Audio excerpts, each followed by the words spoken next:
What's up, YouTube? The Trans-American Trail has been a route that Deb and I have wanted to do for some time, so ride along with us as we take the first steps. We don't need a destination, let's go where the river's taking us. We're going to start our journey in Damascus, Virginia. Now, there are a couple of different route maps that I've seen in the past that shows the TAT starting in West Virginia. I wasn't able to find any of those. The ones that I found started officially in Damascus, although there is an Atlantic spur that we did last year that goes all the way to Nags Head. We actually did the Nags Head or the Atlantic spur last year, and it was probably 90% blacktop, so we didn't even really complete a video on it. We started this journey the day after Christmas, and the plan was to ride the TAT until we ran out of days at the end of the year. We're going to go back home, and then throughout the next year we're going to hop on different sections of the TAT until we hopefully complete it when we get to Oregon. We also knew that we probably picked the worst time in the world to ever start the Trans-American Trail, because this first section goes through the areas that were hardest hit by Hurricane Helene. So not only is this adventure going to be an adventure for us, but hopefully it will be a little bit of an instructional video to be able to show people what parts of the TAT is still open and what you can do with it. As soon as we left Damascus, we seen two things concerning Hurricane Helene. The first one was the incredible amount of destruction that happened, but the second one was how much stuff was already being done to try to mitigate the amount of damage and get things back to as close to normal as possible.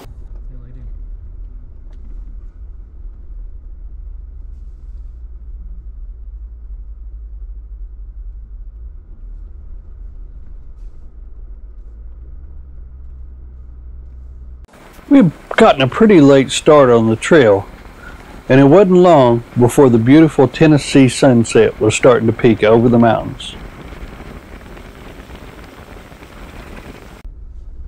And just like that, it was dark, and it was time to start searching for camp.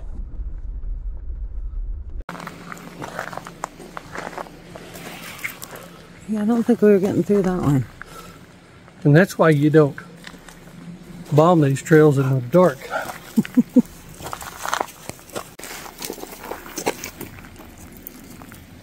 Yeah, it's undercut right here. So here's what we're doing. We're on a Forest Service road that I seen a couple of campsites on, and it's washed out right in front of us. So the next option is to turn around, but this is too narrow to be able to turn the truck and the trailer around. So we're going to unhook from the truck, spin the trailer around, and then make our way back out of here. Now, a couple of things on the Teton X that's going to help us with this is the heavy duty jack, the AX750 jack, and the brake here. So we'll be able to control it as we turn it around.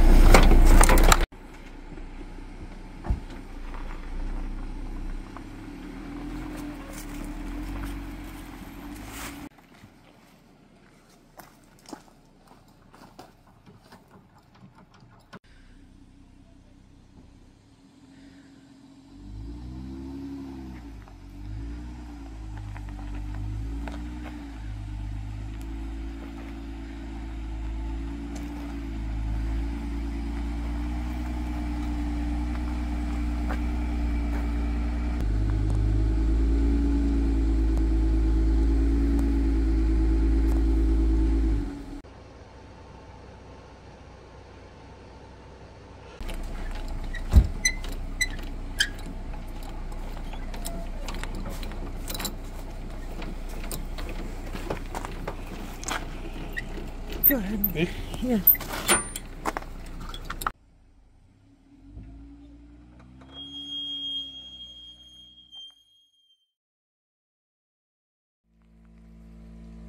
We typically don't camp right in the middle of the Forest Service road, but given the circumstances, we were pretty sure that nobody was going to be going any farther than where we were at. Be that as it may, we still didn't hang around camp here and got out of the road pretty quick.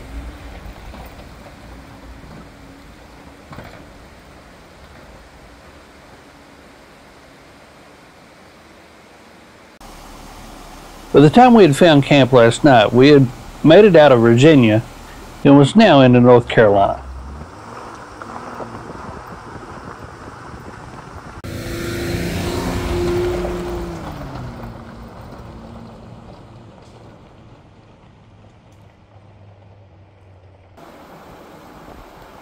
We left the valley floors and started making the climb into elevation. You could tell that the damage in this area was not just from water, it was also from incredible wind.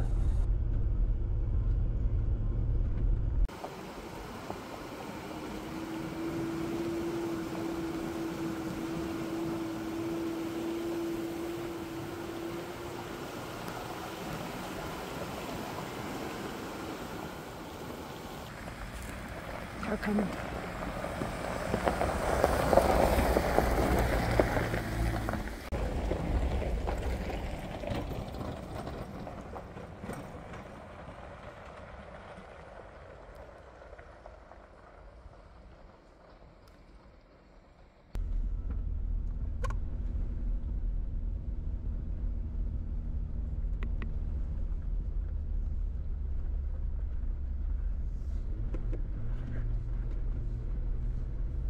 A lot of this section that we were finding here was either hard-packed dirt or some gravel, and we were only hoping that we could have this kind of trails, or even better, all the way to Oregon.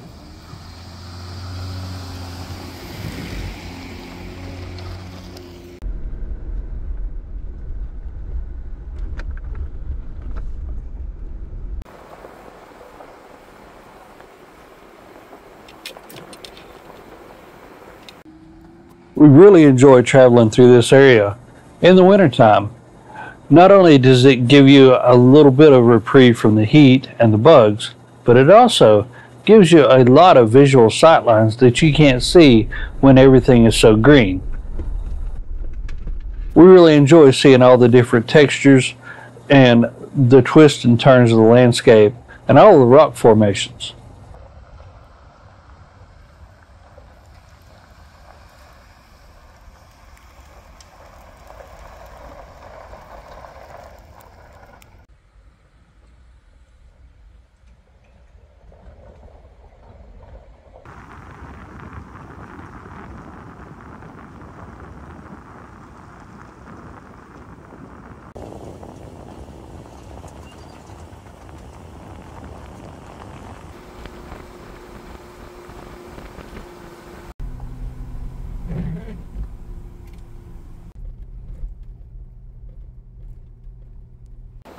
Along the route, in addition to the numerous landslides that we had seen, there were also a lot of trees down in the area. This one looked like it was a little bit more fresh than most of the others, but somebody had cut enough of it to get on by.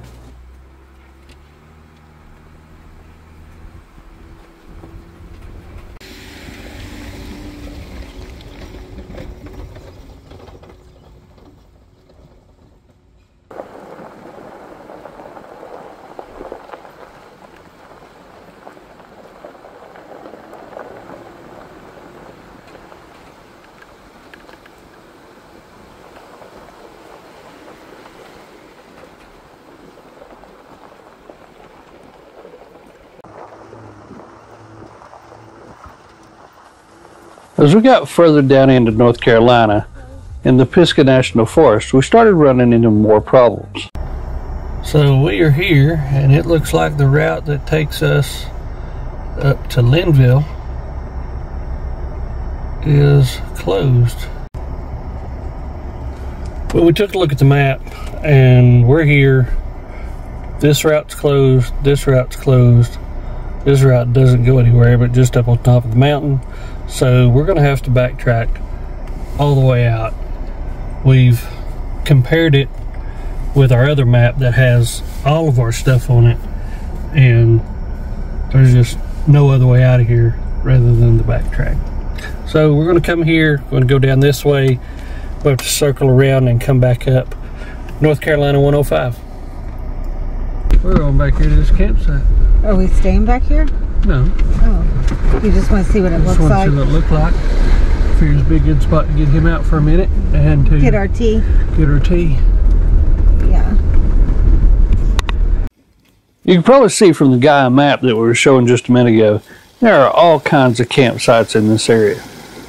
This is one that we hadn't seen before, and we decided just to stop, take a break, let Aspen out, stretch his legs, and grab us a drink of tea. After a nice little break, it was time to continue the detour as the fog started to set in. Top, and while we were coming down through here, we decided to go to the left here, make our way back up this blacktop road, and get back onto the trail here. The other option would have been to come across here and then up this way, but we're just gonna get back on it as quick as we can right here. Linville Gorge is always fun, and we enjoy making that route, but we wanted to get back on the Trans-American just as fast as we could, so we decided to take the other route. All right, so after our little detour, we are back on the TAT. One of the biggest things that this area needs is people to come and spend money. So when you do hit the TAT or the Smoky Mountain 1000, any of the trails that come through here, make sure and stop at these little mercantile stores, restaurants, gas stations, and spread the love a little bit. They need it. After stopping and dropping a dime or two at the general store on Jonas Ridge, it was time to continue our way towards Linville Falls. This area that we were going through was another one that was very hard hit. That's a neat little place. Oh. Well, here's another one. Which is, I guess, to be expected in... At this point, we were continuing to get deeper and deeper into the affected areas from Hurricane Helene, and we were running into more and more construction and roadblocks. But we kind of expected these kind of things as well. So we made it to right there, and that's where that barricade was at. So we was only from here to there to get into the next intersection. We had to backtrack all the way back around to here. Now what we're going to do is we're going to follow a backtrack up to Little Switzerland. From Little Switzerland, we're going to follow this purple and then the red, and hopefully get back onto the track.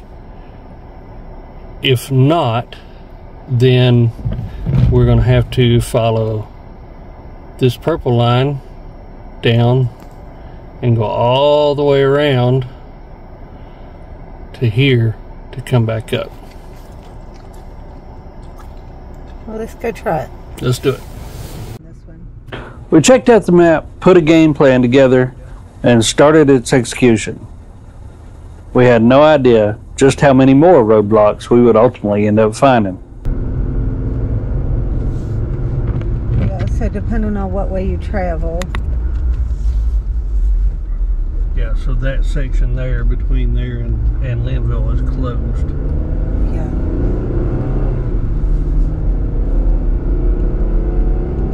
Just gonna reroute. We had heard a lot of the Blue Ridge Parkway was pretty damaged too. The reports were not wrong at all. We were able to get through that part of the Blue Ridge Parkway pretty easy before hopping off on another section of the TAT. This section of the TAT, just like a lot of the others, was under a lot of construction from the damage.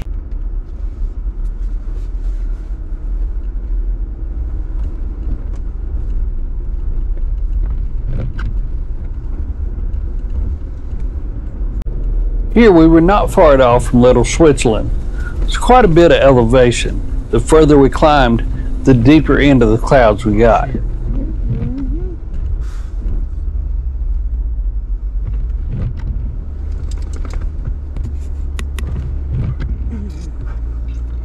Did I see a road just back down there a little bit that you could turn around? Yeah. We turned around at that roadblock and started searching for another way around. The roads kept getting narrower and narrower, lots of equipment, and more clouds. All right, it's pretty sketchy up here. There's visibility is terrible. there's places that's falling off on the road everywhere. So we were going to try to come back over here and get back on the parkway, but there's no guarantee the parkway is cleared up. So we think the safe bet is to hit this red route right here, and we're just going to come down and completely bypass this whole section for now and catch back up with it down here. Hopefully we will be out of the majority of the destruction that's here and be back on something that we can move on down the road with. Yep, he does, doesn't he? It looked like we had found a detour that would work to get us down off of the mountain and onto a main road. But by the time we got to the bottom, it was dark and time to eat. And you know we couldn't drive through North Carolina without eating barbecue. If you're ever in the Marshall area, you've got to stop at High Ridge Adventures Barbecue. After a delicious barbecue, it was time to start looking for camp.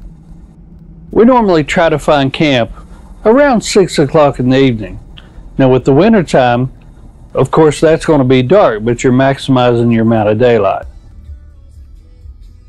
Campsites are sometimes a little more difficult to find at night, but if you have the proper lighting on your rig, you can find them pretty easy.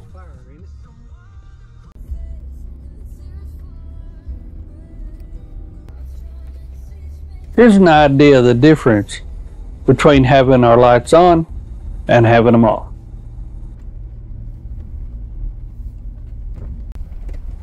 We would end up driving quite a bit later in the night than we had planned on just to find a suitable camp.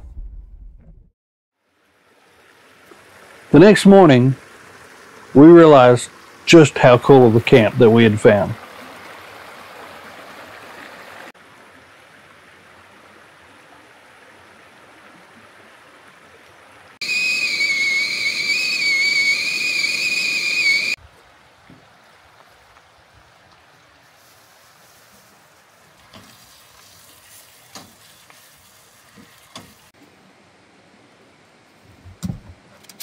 I guess you can tell by now we're getting pretty used to this Teton trailer. The more we're in it, the more we like it. We like it so much, we've got a big announcement coming up for you really soon. Aspen likes it too. We're running low on water, and streams like this for us is perfect, a place for us to get water. By using the guzzle, we're able to take water out of any stream like this, double filtrate it, and have perfect drinking water. We're not sponsored by these guys at all. It's just an incredible product that makes being able to find water super easy, and we can fill up our trailer with not any problem at all. Leave it at. The only problem I've got at this point is my health.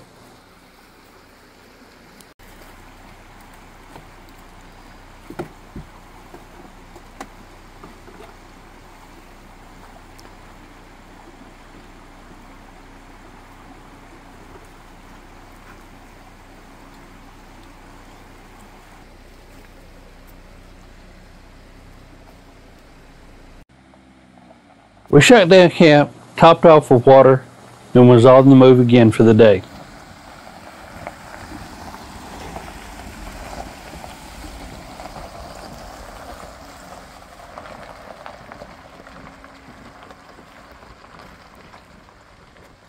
Might have to get down here, find a little better. The camp we found last night was just east of I-40 near the Harmon Den area. That wasn't the only campsite in this area. There were multiple along this Forest Service road.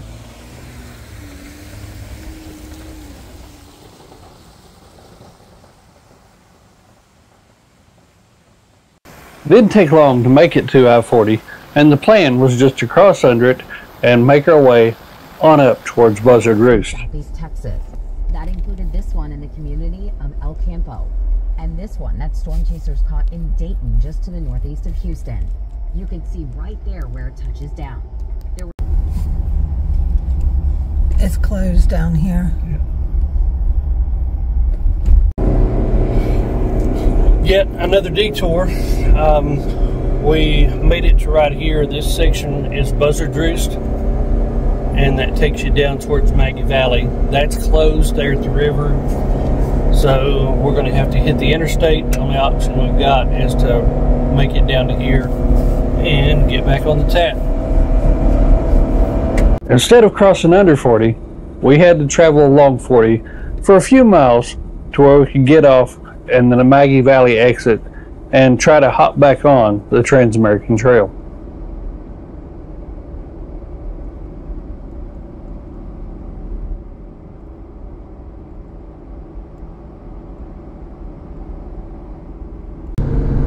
What did Matt have to say? Is he watching the weather? He's watching the weather, and he said that where we're going to be is going to be bad through about, from this evening through about 10 o'clock tomorrow.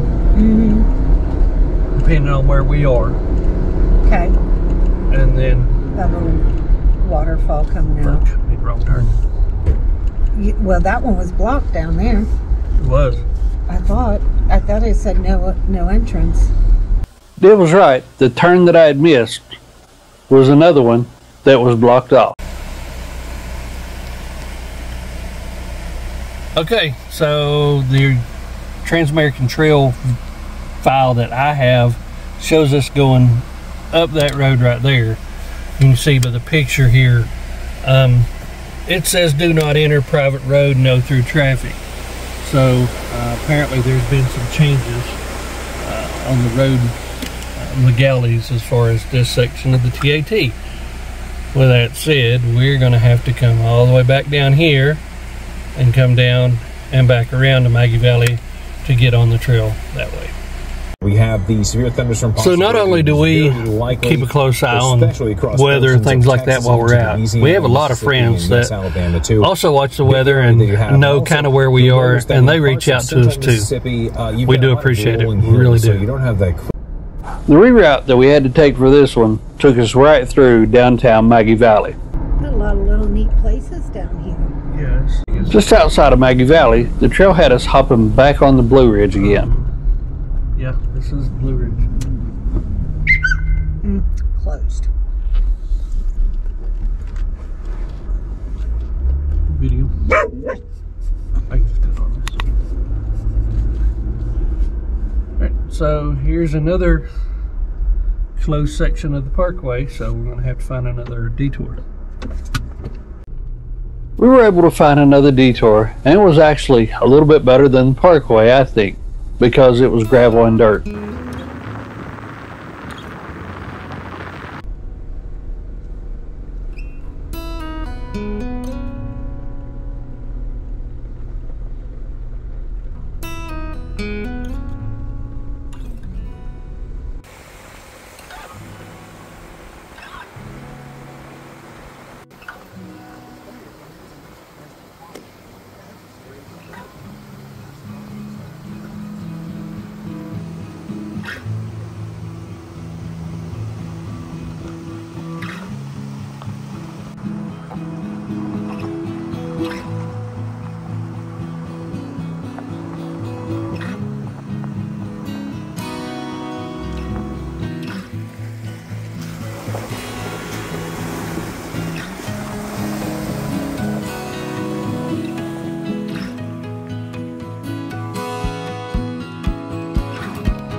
As we drove by the fish hatchery at Tellico, we started making our ascent.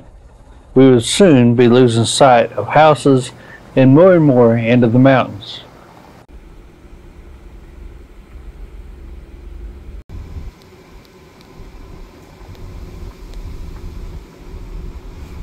I do have to say though, if we're going to have to drive by houses, this is the kind of neighborhoods I don't mind driving through.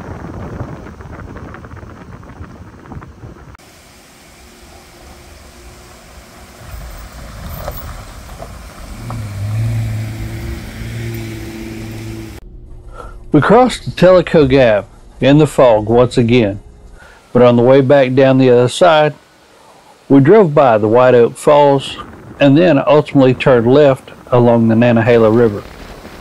It looked like we had finally made it south and east enough to be out of the damage from Hurricane Helene.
By this point, we've been back on the TAT for the majority of the afternoon, and it didn't look like we were going to be having any more detours in the near future. By the time daylight started turning to dark, the fog started rolling in and the rain started picking up. We had made it north of Andrews, and it was time to start finding camp for the night. The struggle here was going to be to try to find one with enough cover for the wind and to be able to stay out of trees' harms if they get to blowing too hard. We ended up finding a pretty protected site along the Santitla Creek. This trip was definitely full of adventure and reroutes from the original Trans-American Trail. But I hope you all have enjoyed the adventure as much as we did. We're going to continue this adventure on the next episode when we make our way into a section of Tennessee and then into Georgia. We hope you'll stick around for the next one. Until next time, see ya.